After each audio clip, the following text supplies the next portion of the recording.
Special programme श्वेत पत्र और आपके साथ में विजेंद्र सोलंकी। लोकसभा चुनाव की तारीख करीब आते आते मोदी सरकार के तेवर आक्रामक होते जा रहे हैं और इसी कड़ी में लोकसभा के बजट सत्र के अंतिम दिन मोदी सरकार श्वेत पत्र के जरिए पूर्ववर्ती यूपीए सरकार के कार्यकाल का कच्चा चिट्ठा खोलने की तैयारी में नजर आई। केंद्रीय वित्त मंत्री निर्मला सीतारमण ने इसे पेश कर दिया। हालांकि इस पर शुक्रवार को चर्चा होनी है, जहां एक तरफ सदन के पटल पर रखे इस श्वेत पत्र के जरिए 2014 से पहले और 2014 के बाद की भारतीय अर्थव्यवस्था की जानकारी दी गई, तो वहीं दूसरी तरफ इसमें बताया गया है कि मोदी सरकार बनने से पहले देश के सामने किस तरह के शासन, आर्थिक और राजकोषीय संकट थे जिन्हें उन्हें दूर करना पड़ा। यही नहीं, श्वेत पत्र में यूपीए के शासनकाल में हुए 15 बड़े घोटालों का भी जिक्र किया गया, या कहें कि श्वेत पत्र के जरिए यूपीए सरकार के काले अध्यायों को खोला गया।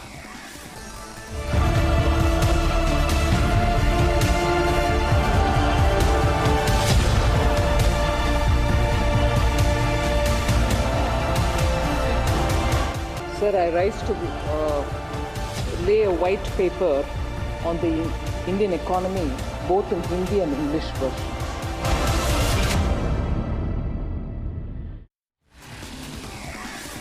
अंतरिम बजट में किए गए ऐलान के मुताबिक बजट सत्र के खत्म होने के एक दिन पहले वित्त मंत्री निर्मला सीतारमण ने लोकसभा में भारतीय अर्थव्यवस्था को लेकर श्वेत पत्र पेश कर दिया।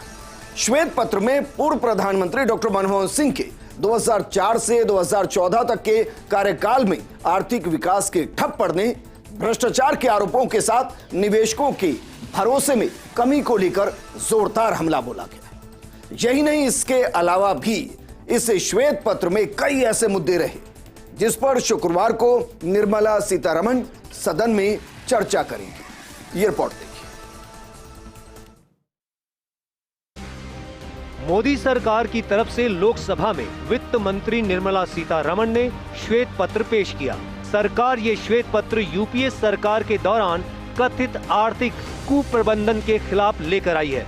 अब शुक्रवार को श्वेत पत्र पर चर्चा शुरू होगी। Sir, I rise to lay a white paper on the Indian economy, both in Hindi and English versions. Thank you. सबसे पहले जानिए मोदी सरकार श्वेत पत्र क्यों लेकर आई है। बताया गया है कि इसके जरिए सांसदों को बताया जाएगा कि मोदी सरकार बनने से पहले देश के सामने किस तरह के शासन, आर्थिक और राजकोषीय संकट थे। इसके अलावा सांसदों को, जनता को ये बताया जाएगा कि आर्थिक स्थिति में सुधार के लिए मोदी सरकार ने क्या कदम उठाए हैं। 59 पेज का श्वेत पत्र। 59 पेज के श्वेत पत्र में 2014 से पहले और 2014 के बाद की भारतीय अर्थव्यवस्था की जानकारी दी गई है। इसमें बताया गया है कि किस तरह यूपीए सरकार के 10 सालों में इकोनॉमी मिसमैनेजमेंट का नुकसान भारत को झेलना पड़ा। यही नहीं, इस श्वेत पत्र में यूपीए के शासनकाल में हुए 15 घोटालों का जिक्र किया गया है। इसमें 2G स्कैम, कोयला घोटाला, कॉमनवेल्थ गेम्स घोटाला आदि शामिल हैं।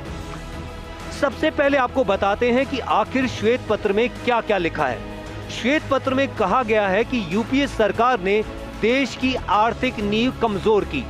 यूपीए काल में रुपए में भारी गिरावट हुई, बैंकिंग सेक्टर संकट में था, विदेशी मुद्रा भंडार में कमी हुई थी, भारी कर्ज लिया गया था, राजस्व का गलत इस्तेमाल हुआ। इसके अलावा श्वेत पत्र में लिखा है 2014 में कोयला घोटाले ने देश की अंतरात्मा को झकझोर कर रख दिया था। 2014 से पहले कोयला ब्लॉकों का आवंटन, ब्लॉक आवंटन की पारदर्शी प्रक्रिया का पालन किए बिना मनमाने आधार पर किया गया था। कोयला क्षेत्र को कंपटीशन और ट्रांसपेरेंसी से बाहर रखा गया था। एजेंसियों द्वारा जांच की गई और 2014 में सुप्रीम कोर्ट ने 1993 से आवंटित 204 कोयला खदानों, ब्लॉकों का आवंटन रद्द कर दिया। यूपीए सरकार में 122 दूर संचार लाइसेंसों से जुड़ा 2G स्पेक्ट्रम घोटाला हुआ। इसमें CAG के अनुमान के अनुसार सरकारी खजाने को 1.76 लाख करोड़ रुपए का नुकसान हुआ। कोयला घोटाले में सरकारी खजाने को 1.86 लाख करोड़ रुपए का नुकसान हुआ। कॉमनवेल्थ गेम्स घोटाले ने राजनीतिक अनिश्चितता के माहौल का संकेत दिया। संसद में बजट पेश करते हुए सीतारमण ने बताया था कि FDI यानी फर्स्ट डेवलप इंडिया 2014 से 23 के दौरान 596 अरब डॉलर प्रत्यक्ष विदेशी निवेश आया।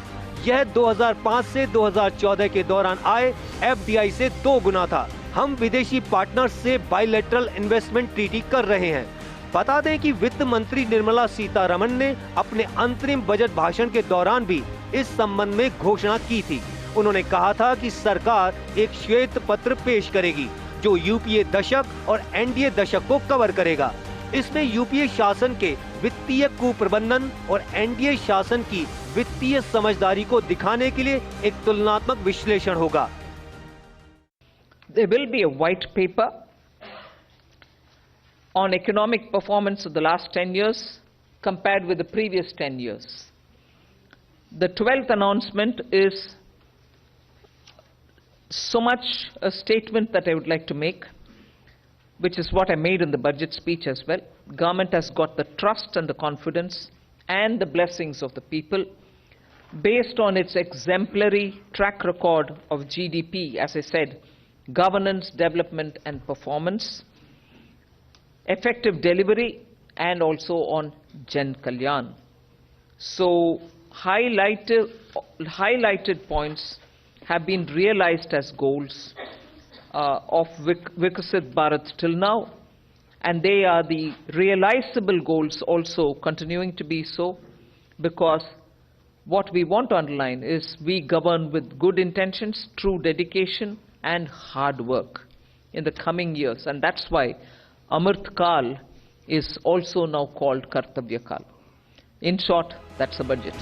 श्वेत पत्र के सामने गुरुवार को कांग्रेस अध्यक्ष मल्लिकार्जुन खड़गे ने मोदी सरकार के 10 साल के कार्यकाल पर ब्लैक पेपर जारी किया। उन्होंने कहा कि भाजपा ने 10 साल में 411 विपक्षी विधायकों को अपनी तरफ मिलाया। वह डेमोक्रेसी खत्म कर रही है। कांग्रेस ने इसे 10 साल अन्याय काल नाम दिया। खड़गे ने कहा कि मोदी कहते हैं कि अब इतने पैसे जमा हो रहे हैं, पहले क्यों नहीं होते थे। ऐसा कहकर वे अप्रत्यक्ष रूप में हैरेसमेंट और प्रेशराइज कर रहे हैं और इलेक्शन में पैसा लगा रहे हैं। ये पैसा डेमोक्रेसी को खत्म करने के लिए इस्तेमाल कर रहे हैं। लोकतंत्र पे खतरा ये जरूर है, क्योंकि एक तो अब डरा डरा के धमका के इलेक्ट्रल बॉन्ड भी पैसा भी आप वसूल कर रहे हैं इंडस्ट्रीज के पास।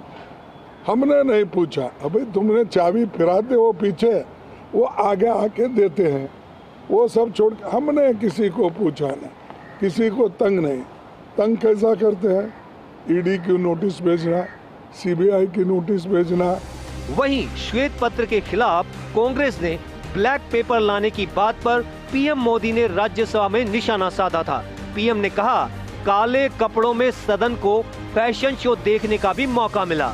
कभी कभी कुछ काम इतने अच्छे होते हैं जो लंबे समय तक उपयोगी होते हैं। हमारे यहाँ कुछ अच्छी चीज कर लेते हैं तो परिवार में एक स्वजन ऐसा भी आ जाता है जो कहता है कि अरे नजर लग जाएगी, काला टीका लगा देता हूँ। आज पिछले 10 वर्षों में जो काम हुए हैं उसको किसकी नजर न लग जाए, इसलिए आज खड़गे जी काला टीका लगाकर आए हैं। आज हमारे कार्यों को नजर न लग जाए, इसलिए आप जैसे वरिष्ठ सांसद काला टीका लगाकर आए हैं, तो ये अच्छी बात है। कभी कभी कुछ काम इतने अच्छे होते हैं जो बहुत लंबे समय तक उपयोगी होते हैं। हमारे यहाँ कोई बच्चा कुछ अच्छी चीज कर लेता है, कोई बच्चा अच्छे कपड़े वपड़े पहन करके अवसर के लिए तैयार होता है, तो परिवार में एक आध स्वजन आ जाता है, अरे किसी की नजर लग जाएगी, इसको काला टीका कर दो, तो ऐसे काला टीका कर देते हैं। आज देश पिछले 10 साल में समृद्धि के नए नए शिखर सर कर रहा है। एक भव्य दिव्य वातावरण बना है उसको नजर न लग जाए, इसलिए काला टीका करने का आज प्रयास हुआ है। मैं उसके लिए भी खड़गे जी का बहुत धन्यवाद करता हूं, ताकि इस हमारी प्रगति की यात्रा को कोई नजर न लग जाए। आपको बता दें कि राजनीतिक रूप से मोदी सरकार ने अभी तक केवल 2 श्वेत पत्र पेश किए हैं, जो अगस्त 2014 में जारी किए गए थे। ये रेलवे में राजस्व बढ़ाने, माल ढुलाई और किराए आदि को लेकर लाए गए थे। इसके अलावा पिछला सामान्य श्वेत पत्र सूक्ष्म, लघु और मध्यम उद्यम मंत्रालय अक्टूबर 2020 में लाया था। यह टेक्निकल कल्चर मैनेजमेंट और टेक्निकल सेंटर सिस्टम प्रोग्राम पर जारी किया गया था। अब इस बार का श्वेत पत्र और क्या होगा, ये तो शुक्रवार का वक्त बताएगा। लेकिन ये श्वेत पत्र क्या होता है और कैसे इसका यूज किया जाता है, ये जानने के लिए आप बने रहिए हमारे साथ। Bureau report, first India news, Jaipur. आखिरकार केंद्र सरकार की तरफ से श्वेत पत्र संसद में जारी कर दिया गया। इसका मकसद डॉक्टर मनमोहन सिंह सरकार बनाम नरेंद्र मोदी सरकार के समय आर्थिक हालात की तुलना करना है। इसके जरिए दिखाया गया है कि कैसे सरकार ने प्रधानमंत्री मोदी के नेतृत्व में देश को आर्थिक बदहाली से बाहर निकाल दिया। लेकिन सबसे बड़े सवाल जो लोगों के मन में है कि आखिर ये श्वेत पत्र होता क्या है। अब से पहले इसको कब कब पेश किया गया, कहां से इसकी शुरुआत हुई, आज इन पूरे सवालों का जवाब आपको इस रिपोर्ट में देंगे। ये रिपोर्ट देखिए। लोकसभा चुनाव से पहले केंद्र सरकार विपक्ष को कोई मौका नहीं देना चाहती है, इसलिए संसद में मोदी सरकार श्वेत पत्र के जरिए पूर्ववर्ती यूपीए सरकार के कार्यकाल का कच्चा चिट्ठा खोलने की तैयारी में है। हालांकि इस पर अब शुक्रवार को वित्त मंत्री निर्मला सीतारमण चर्चा करेंगी। इस श्वेत पत्र में कांग्रेस पर कुप्रबंधन जैसे आरोप लगे हैं, जिसमें बताया गया है कि यूपीए सरकार ने 2014 में अर्थव्यवस्था को संकट की स्थिति में छोड़ दिया था। अब बात करते हैं कि आखिर ये श्वेत पत्र क्या है और कोई सरकार किसी विषय पर इसे क्यों पेश करती है। श्वेत पत्र क्या होता है? दरअसल श्वेत पत्र यानी व्हाइट पेपर एक report, guide, research based paper या औपचारिक सरकारी दस्तावेज होता है। यह किसी विषय या समस्या के समाधान, नीति प्रस्तावों के बारे में एक्सपर्ट के एनालिसिस के आधार पर पेश किया जाता है। यह सफेद कवर में बंधा होता है, यही कारण है कि इसे श्वेत पत्र कहा जाता है। आमतौर पर राजनीति में इसका उपयोग सरकारें ऐतिहासिक रूप से नई पॉलिसी या कानून को पेश करने के लिए करती हैं। इसका उपयोग गवर्नमेंट इनिशिएटिव, किसी स्कीम या पॉलिसी पर जनता की राय जानने के लिए किया जाता है। हालांकि कहा जाता है कि लोकसभा में प्रक्रिया और कार्य संचालन के नियमों में श्वेत पत्र जारी करने या पेश करने को लेकर कोई नियम नहीं है। कितनी बार श्वेत पत्र जारी किया जा सकता है, इसे लेकर कोई नियम कानून नहीं है। सरकार अपने कार्यकाल में कभी भी श्वेत पत्र ला सकती है। श्वेत पत्रों की शुरुआत किस देश से हुई? दुनिया का पहला श्वेत पत्र ब्रिटेन में लाया गया था। इसके बाद गुलाम और आजाद भारत में भी श्वेत पत्र लाए गए।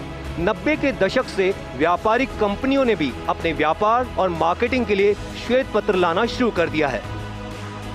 ब्रिटिश पीएम विंस्टन चर्चिल ने जून 1922 में फिलिस्तीनी मामलों पर दुनिया का पहला श्वेत पत्र जारी किया था। इसमें ब्रिटिश सरकार ने अपने अधीन लेकर फिलिस्तीन के भविष्य पर अपनी नीति स्पष्ट की थी। वहीं जब हम गुलाम भारत की बात करते हैं तो 1935 में साइमन कमीशन की रिपोर्ट पर संवैधानिक सुधारों का श्वेत पत्र जारी हुआ। 8 नवंबर 1927 को सर जॉन साइमन की अध्यक्षता में साइमन कमीशन का गठन हुआ। इसका काम ब्रिटिश भारत में संवैधानिक सुधार पर रिपोर्ट देना था। देश में साइमन कमीशन का जबरदस्त विरोध हुआ। इसके बावजूद साइमन कमीशन ने काम किया और रिपोर्ट पेश की। इसे लागू करने के लिए मार्च 1933 में श्वेत पत्र जारी किया गया था। इसे संसद के दोनों सदनों की जॉइंट पार्लियामेंट्री कमेटी के सामने पेश किया गया। इसे संवैधानिक सुधारों का श्वेत पत्र नाम दिया गया था। इसकी सिफारिशों पर 2 अगस्त 1935 को गवर्नमेंट ऑफ इंडिया एक्ट 1935 पारित हुआ। वहीं भारत के आजाद होते ही अलग अलग रियासतों और प्रांतों के भारत में विलय के लिए पहला श्वेत पत्र 5 जुलाई 1948 को राज्य मंत्रालय ने जारी किया था। इसके तहत 1.5 साल के भीतर सभी रियासतों, राज्यों, प्रांतों को भारत में शामिल किया जाना था। इसमें कहा गया था कि भारत सरकार की एकीकरण नीति के अनुसार भोपाल, त्रिपुरा, मणिपुर, त्रावणकोर, कोचीन को शामिल कर लिया गया है। राजपूताना राज्य बीकानेर, जयपुर, जोधपुर और जैसलमेर को पुनर्गठित कर संयुक्त राज्य राजस्थान बनाया गया है। हैदराबाद से बातचीत चल रही है। बाद में 17 सितंबर 1948 को हैदराबाद भी भारत में शामिल हो गया था। देश के पहले बजट में भी लाए थे श्वेत पत्र। 28 फरवरी 1950 को गणतंत्र भारत का पहला बजट पेश किया गया था। ये बजट नेहरू सरकार के पहले वित्त मंत्री जॉन मथाई ने पेश किया था। इसमें मथाई ने एक श्वेत पत्र प्रस्तुत किया था जिसमें इकोनॉमिक डेवलपमेंट की जानकारी थी। मथाई ने श्वेत पत्र में कहा था कि इसमें सभी सांसदों को बजट की डिटेल मिलेगी जो इस सेशन के बाद बजट समझने में मददगार होगी। यही नहीं, कॉर्पोरेट वर्ल्ड में श्वेत पत्र 1990 के दशक की शुरुआत से बड़ी बड़ी कंपनियां भी करने लगी हैं। इनका उपयोग व्यापार बढ़ाने या मार्केटिंग के लिए किया जाता है। आमतौर पर वाणिज्यिक कंपनियों में व्हाइट पेपर कंपनी में किसी समस्या को हल करने की तकनीक के लिए या प्रोडक्ट को कैसे बेहतर बनाया जाए इसके लिए लाया जाता है। कुल मिलाकर ये एक कम्युनिकेशन डॉक्यूमेंट है। क्या किसी और रंग के भी पत्र होते हैं? सफेद के अलावा ग्रीन और पिंक कलर के भी पेपर होते हैं। राष्ट्रमंडल, यूरोप, आयरलैंड रिपब्लिक या यूएसए में सफेद की जगह हरे कागज पर लाया जाता है। वहां ये एक सरकारी प्रारंभिक रिपोर्ट होती है। ये किसी भी कानून में बदलाव का पहला स्टेप होता है। ग्रीन पेपर लाने का मतलब ये नहीं है कि सरकार कानून में बदलाव करेगी ही। ये एक तरह से ऐसा प्रस्ताव होता है जिस पर सरकार एक्शन लेने का कमिटमेंट नहीं करती। वहीं अमेरिका में कुछ राज्य और राज्य की एजेंसियां श्वेत या ग्रीन की जगह पिंक पेपर का उपयोग करती हैं। इनका उपयोग पब्लिकली नहीं बल्कि इंटरनल सर्कुलेशन के लिए किया जाता है। यही नहीं, विपक्ष भी सरकार से श्वेत पत्र की मांग कर सकता है। इसमें वो मुद्दे आते हैं जिन पर स्पष्टता की आवश्यकता है। हाल ही में राज्यसभा में विपक्ष के सांसदों ने सरकार से मांग की थी कि वो काले धन की वसूली पर श्वेत पत्र लाए। Bureau report, first India news, Jaipur.